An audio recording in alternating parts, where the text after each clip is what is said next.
So, hello guys! Mga tao sa kalibutan. So,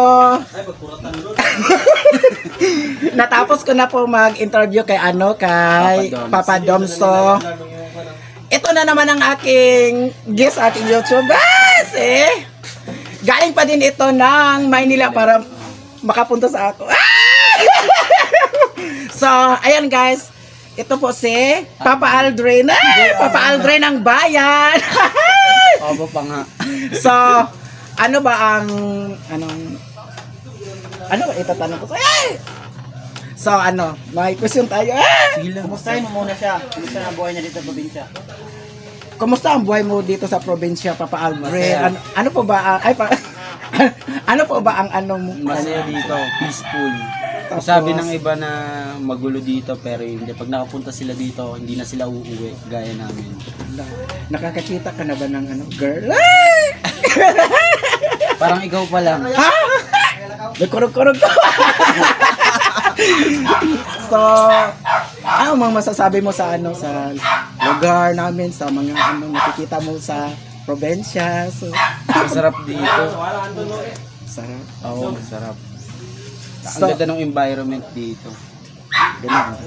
Sa kayo pakikitungan ng mga tao, kagaya nyo. Diba, hindi pa tayo magkakilala. Pero pag makakasalubong kayo, nakangiti na kayo. Nakangiti, kurog-kurog. Nanginginig. So, ayan guys. So, may tanong ako kay Papa Aldrin.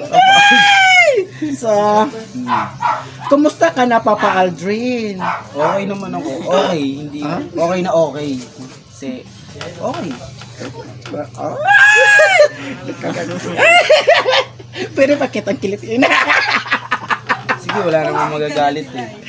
So, ito pa ang pangalawang question ko na po. Sino si Aldrin sa totoong buhay? Ganun din, kagaya rin kay Papa Doms.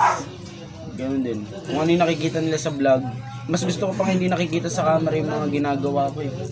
Oh, Ayoko kasi na may talaga. camera. Yung pagtulong, di ba? Ganun lang.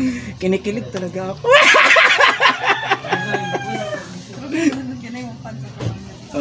So, Namumula ka. oo. Guys, talaga ako. Nanginginig talaga ako kasi Pinapawisan nga ako sa iyo. Ang hot mo. hala. Ano ba? So, ang pangatlong question ko ay, bakit ba kayo naghiwalay ni Inday Kato? Yo, nagkamali ako. Inamin ko nagkamali ako. Pero okay naman kami ngayon. We're friends. At ano yung tawag doon? Higit pa sa friends. Kung meron kami ngayon. Ay, nanginginig talaga ako.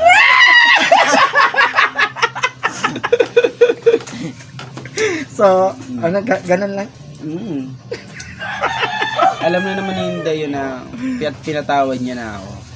So, hinatid ko pa nga sila sa airport nun eh. Hindi na goodbye kiss eh. Oh, napanood ko ang video. Ay!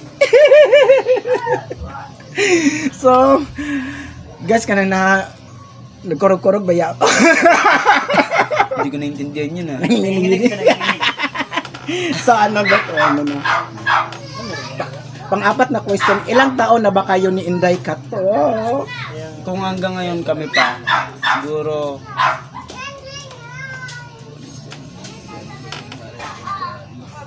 5 months na sana kami ngayon.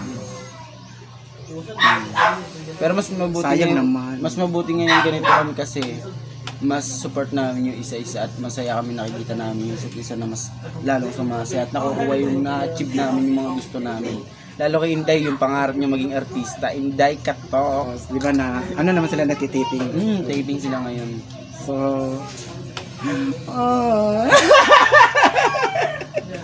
so, guys, naubusan ako ng question. So, panglima, may pag-asa pa ba na magkabalikan kayo? Parang di yung sa pagkakasabi mo sa amin na kayo eh. Hindi ko masasabi yan, pero kung mag-uusap ulit kami, pwede, pero posible. Diba? Kasi kung basta yun yun. Hindi ko masagot eh. Kasi sa ngayon hindi ko masasagot yan. Pero pag nagkausap na ulit kami ng maayos, masinsinan, baka sakali, pwede pa maayos. Ay, ang ganda naman ng kwento mo. Hindi mo na mababalik yung nakaraan pero pwede mo itama yung kasalukuyan. Oo. Sige. So ano na? Pang-anim na po na question na tayo. So, nanginginig ako guys kasi bago ko lang. So, kung ako... Sige lang, tanong mo lang. Okay lang kayo. Bukod na ano tayo ni Inday Katok. Hindi yan, okay lang yan. Shout out Inday Katok, wag kang mag-ano sa akin ha. BFF naman tayo. Wall of gratitude. Baya kita. So ano na Aldrin ko. Kung ako si Inday Katok ngayon, anong gagawin mo sa akin or gusto mong sabihin sa akin? Patawad. Face to face. Sabihin ko. Patawad kasi nagkamali ako. At salamat kasi pinatawad mo ako. At masaya ako kasi nagagawa mo yung gusto mong gawin. At may darating man na lalaki sa buhay mo, dito lang ako para supportahan kita. Ay, ang sarap naman dyan, Papa Aldrin. So, Ciao. Ngayon, salita ka. Hindi ako. Gikilig pag ganun. Sige, salita ka. Sige na, okay na yun. Hindi, tsaka kung may problema ka, huwag kang mayayang magsabi sa akin, one call away lang naman ako eh. Diba? Pag nahimamatay ako.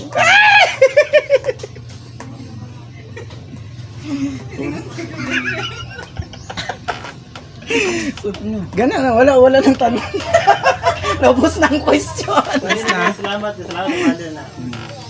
So,